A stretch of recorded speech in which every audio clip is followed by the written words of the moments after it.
The Ship of Fools, Episode 103, Living Rent-Free in His Head. The planet of Nilhaven sparkled like a jewel of green and gold beneath the Shadow Quest, its forests glowing with glowing vines that pulsed like veins beneath the canopy. The crew had come planet-side for a simple supply run. Fuel cells, nutrient packs, and a replacement for the coffee synthesizer Snipes had accidentally fed a bolt into. Banning led the way down the ramp, Aurora's AI hologram flickering beside him. Moxie followed, scanning the tree line with a soldier's instinct. Snipes trailed behind, humming to himself and kicking a pebble that bounced off a tree and ricocheted into his forehead. "Ow! This planet hates me," he muttered. Moxie didn't look back. It has to get in line. The air was warm and thick with the scent of alien flowers.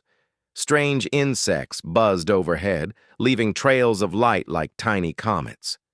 The supply outpost was a cluster of domes nestled between towering trees. Snipes wandered away from the group almost immediately. "Snipes!" Banning called. "Don't touch anything!"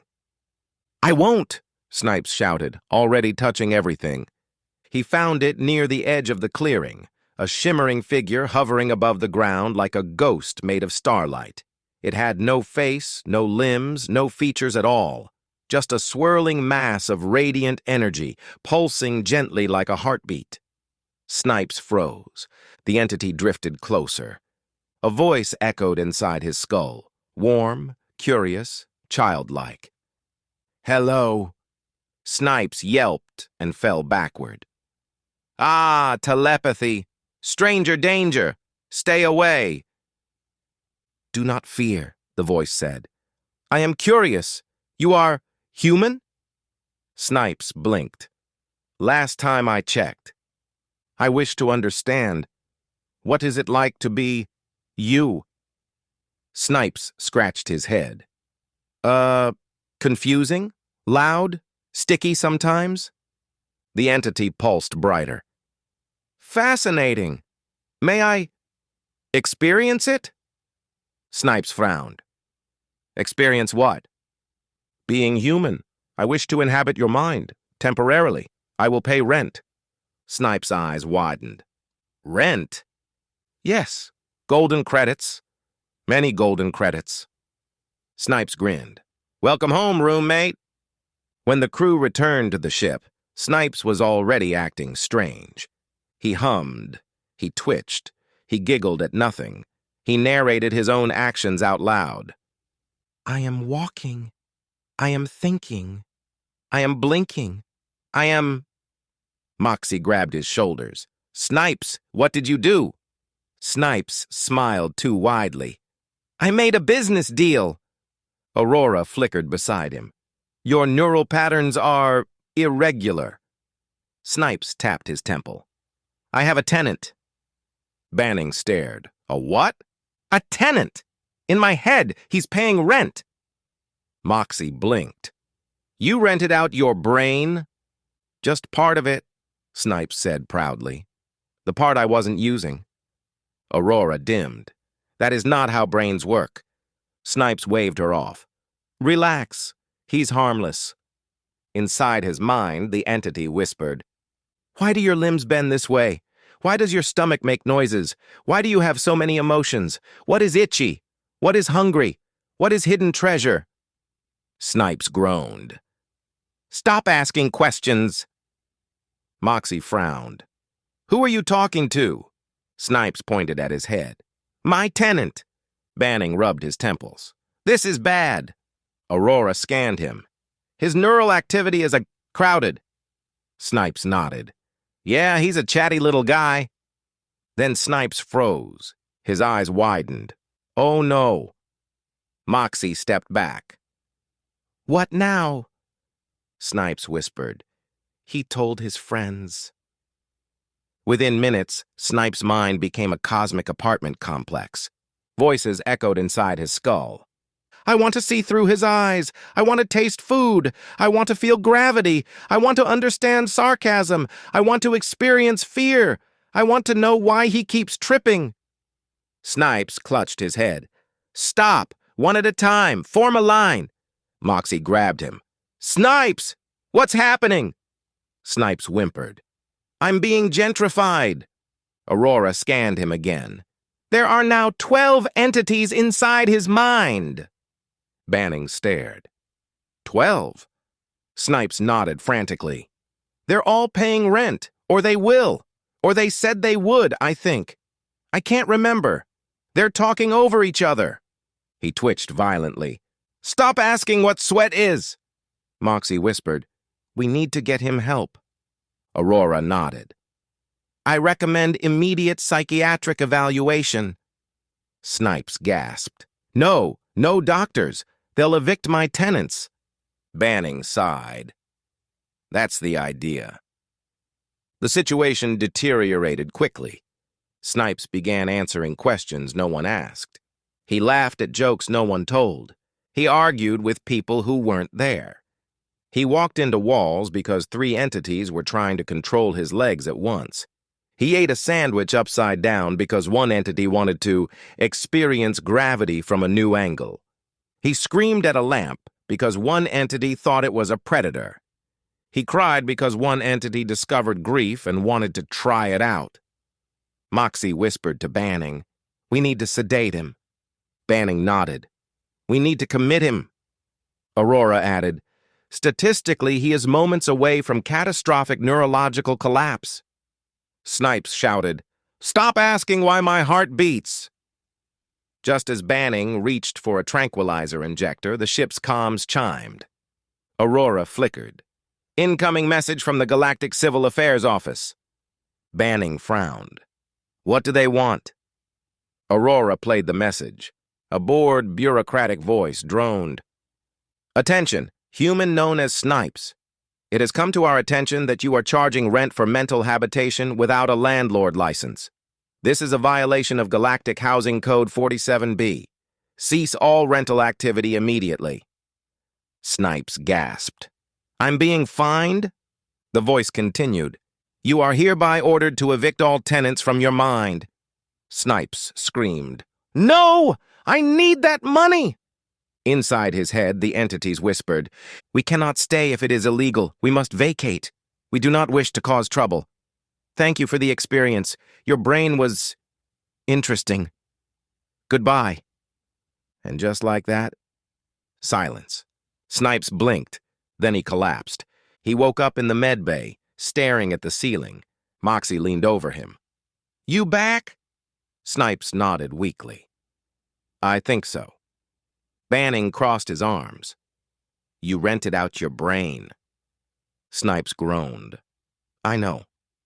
Aurora added, You violated 7 galactic housing codes. Snipes covered his face. I know. Moxie smirked. We were about to have you committed. Snipes sighed. I know. Banning leaned closer. Snipes. Why? Snipes shrugged helplessly. They offered to pay rent. Moxie shook her head. You're unbelievable. Snipes sat up slowly. At least they left peacefully. Aurora flickered. Not entirely. Snipes froze. What do you mean? Aurora projected a small, glowing orb. Hello, Snipes. I stayed behind. I like it here. It's roomy. Snipes screamed. Moxie laughed. Banning sighed. Aurora dimmed, and the Shadow Quest jumped to warp, carrying 1 man, 1 crew, and 1 illegal cosmic squatter living rent-free in Snipes' head. Epilogue: The Open House. The Shadow Quest drifted quietly through deep space, its engines humming with the soft, steady rhythm of a ship finally at peace. Snipes, however, was not. He sat alone in the mess hall, hunched over a datapad with the furtive intensity of a man planning something profoundly ill-advised. The room was dim, lit only by the soft glow of the stars outside and the flickering blue hologram of Aurora as she materialized beside him. Snipes, she said, her tone already suspicious. Your heart rate indicates you are either anxious, scheming, or attempting to remember basic math. Snipes grinned. Scheming. Aurora dimmed. Unfortunate. He turned the datapad toward her with the pride of a man unveiling a masterpiece. The display showed a glowing advertisement framed in cheerful colors. Open house, 1 day only. Tour a fully furnished human mind, perfect for entertaining. No pets. Aurora stared at him for a long, silent moment. Snipes? No. Snipes waved her off. Relax. I'm not renting anything. I'm just showing the place. You know, to generate interest.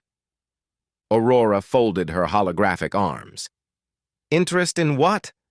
Snipes puffed out his chest. Future tenants. Aurora's expression didn't change, but somehow she radiated pure exasperation. Snipes, you just got rid of your squatter, and you were nearly institutionalized. Yeah, but that was before I learned how to set boundaries, Snipes said proudly, and before I installed mental fire exits. Aurora blinked. There is no such thing as a mental fire exit. There is now, Snipes said. I tattooed one behind my ear. Before Aurora could respond, the lights flickered. A soft hum filled the room, vibrating through the air like the distant echo of a cosmic choir. Snipes sat up straighter, eyes widening with anticipation. And then they arrived. Dozens of tiny glowing entities drifted through the walls like curious fireflies, each one pulsing with gentle light. They hovered around Snipes, circling him with the eager energy of tourists arriving at a theme park. Hello again, Snipes, one of them whispered inside his mind. We heard there was an open house. Another chimed in. We brought friends. A third added, and snacks. Snipes beamed. Welcome! Come on in! Mine's open! Aurora's voice sharpened. Snipes, you cannot allow them inside your... But it was too late. The entity zipped forward and vanished into Snipes' forehead like sparks diving into a bonfire. Snipes stiffened, his eyes widening as a dozen new voices flooded his consciousness. Inside his mind, the beings marveled at everything they saw. This is the memory center, one whispered. Why is everything sticky? Another asked. Is this a childhood trauma? A third wondered. Can we redecorate? What is that smell? Why is there a locked door labeled private? Do not open. Can we open it? Snipes shouted aloud. No, nobody opens that door. Aurora dimmed to a deep, exhausted blue. Snipes, you are violating at least 14 galactic housing codes. Snipes waved a hand dismissively. Relax. It's not renting if it's free. It's a tour. Inside his mind, the entities continued their commentary. I want to live here. I want the attic. I want the basement. I want the emotional cortex. I want the panic center. Snipes screamed, Nobody gets the panic center. Aurora sighed. I am contacting the Galactic Civil Affairs Office. Snipes gasped. No, they'll find me again. Aurora replied. Statistically, they will do more than that. Snipes clutched his head. Okay. Everyone out. The open house is over. The entities reluctantly drifted out of his forehead, one by one, like disappointed shoppers leaving a clearance sale. They hovered in the air for a moment, pulsing softly. Thank you for the tour, one said. Your brain is unique, another added. We will leave a review. Snipes blinked. A review? 2 stars, the entity said. Too loud. Smelled weird. Snipes sputtered. Hey! The entities floated away through the walls, giggling telepathically as they vanished into the night. Aurora placed a holographic hand on his shoulder. Snipes, please stop monetizing your brain. Snipes sighed. Fine. No more tenants, no more tours, no more open houses. Aurora brightened. Good. Snipes added under his breath. But maybe a vacation destination. Aurora's eyes glowed red. Snipes! He froze. Stopping now. Aurora dimmed back to blue. Thank you. Snipes slumped in his chair, exhausted and mildly offended. Then he whispered to himself, 2 stars? Really? The Shadow Quest sailed on through the quiet dark, carrying 1 man, 1 crew, and the lingering possibility that somewhere out there, a cosmic Yelp page now listed Snipes' brain as a tourist attraction. End of episode 103. The missions of the Shadow Quest, the Ship of Fools, will continue.